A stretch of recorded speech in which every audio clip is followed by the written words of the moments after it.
मुझे पता है प्रॉब्लम कब हुई, मुझे तकलीफ कब हुई कि मैंने आपको इतना कुछ सिखाया, उसके बावजूद भी आप इस सवाल में ज्ञान फेंक रहे थे।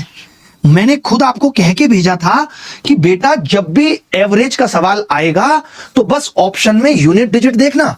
और आप देखिए एसएससी ने मेरा वीडियो ही नहीं देखा, वो देख लेते तो वो यूनिट डिजिट बदल देते। ये सवाल इतने इरिटेट करते हैं दुर्गा साहब, इतने इरिटेट करते हैं। खूब बताया कि ऐसे सवाल आएंगे पेपर में, और एवरेज के कई सवाल आए, एक नहीं आया, और सारे यूनिट डिजिट से हो रहे हैं।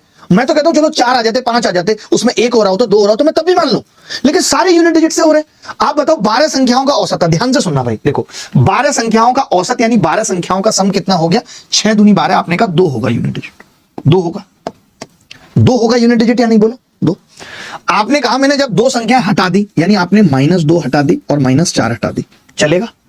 आपने कहा 3 नई संख्याएं जोड़ दी, 3 नई संख्याएं जोड़ दी, मान लेते हैं x + y + z, ये उनका यूनिट डिजिट हो गया। यूनिट डिजिट लिख रहा हूं, औसत हो गया 48।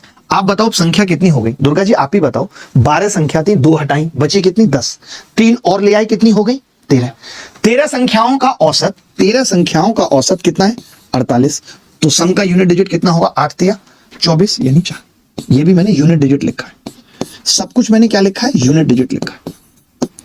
मैंने पूरे सवाल में कुछ नहीं किया, मैंने बोला ये 12 संख्याओं का जोड़ है, इसमें से 2 संख्याएं घटा दी, 10 संख्याओं का जोड़, 3 संख्याएं जोड़ दी तो 13 संख्याओं का जोड़, जिसका यूनिट डिजिट है 4। कोरिया का बच्चा ये बोला, कोरिया का बच्चा ये बोला कि मां साहब 2 से 2 कट गया, x + y + z का यूनिट डिजिट आ रहा है 8, यानी उन तीनों संख्याओं का यूनिट डिजिट 8 है। दुर्गा जी एवरेज पूछ रहा है, आप बताओ किस संख्या को 3 से गुणा करूं ये एवरेज है कि उसका यूनिट डिजिट 8 आ जाए? ये बता दो, बताओ आप। ये तीनों संख्याओं का सम का यूनिट डिजिट है, और मैं कह रहा हूं कि ये एवरेज है, तो एवरेज को आप जानते होंगे, सम निकालने के लिए क्या होता है? Average into number, 13 number. तो आपसे मैं पूछ रहा हूं एवरेज इनमें कौन सा होगा? एवरेज का यूनिट डिजिट 6 होगा, 8 होगा, 0 होगा, 4। आप कहेंगे 4 को 3 से गुणा करूंगा 2, ये 0, 4 × 8 = 32, 2 3 × 18 मतलब ए। यहां पे 76 होगा एवरेज, तभी 6 × 18 8 आ सकता है।